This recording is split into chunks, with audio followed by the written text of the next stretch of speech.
యుద్ధం అయితే ఆపే ఉద్దేశం ఏం కనిపించట్లేదు. క్రమంగా పెరిగేటట్టే కనబడుతుంది. ఇరాన్ అయితే ఇప్పటికే 2 సార్లు వెనకడుగు వేసింది.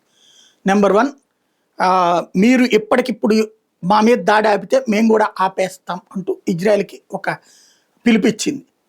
ట్రంప్‌తో కూడా ఆ ముక్కే చెప్పింది.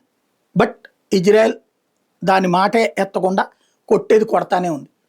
మరొకటి తాజాగా ఇంకొకటి, అబ్బే మేము అణ్వాయుధాలు చేయట్లేదు, ఆ శుద్ధి చేసిన యురేనియంతో మాకు కావాల్సినవి చేసుకుంటున్నాం, మీరు అణ్వాయుధాలు అనుకుంటున్నారు అంటూ యూటర్న్ తీసుకుంది. మొన్నటిదాకా అణ్వాయుధాలు తయారు చేస్తాం, సార్వభౌమాధికారం ఉంది, ఎవడేం బిగుతాడో చూస్తాము, ఇదిగో అణు వార్ హెడ్లోనే చూసుకోండి అని చెప్పింది కాస్త అబ్బాయి మేము అది అణ్వాయుధాలు తయారు చేయడానికి కాదు అని చెప్పుకొస్తుంది.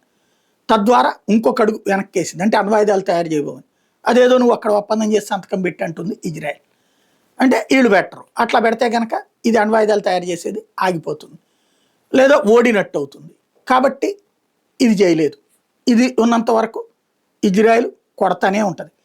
ఇరాన్ని ఓ రకంగా పాత ఇరాక్ పరిస్థితికి కాదు, కొత్త ఇరాక్ పరిస్థితికి, అంటే పాత ఇరాక్ చాలా స్ట్రాంగ్ కంట్రీ, అట్లాంటి ఇరాక్ని కొల్లబొడిచి ఇవాళ స్థితికి తెచ్చారు. అడుక్కునే పరిస్థితి, లేదంటే అమెరికా యూరప్ దేశాల చేతుల్లో ఉండే పరిస్థితి, అట్లాంటి తెచ్చి పెడుతుంది ఇజ్రాయెల్. అమెరికా గిఫ్ట్గా ఇచ్చేటట్టుంది ఇరాన్ని.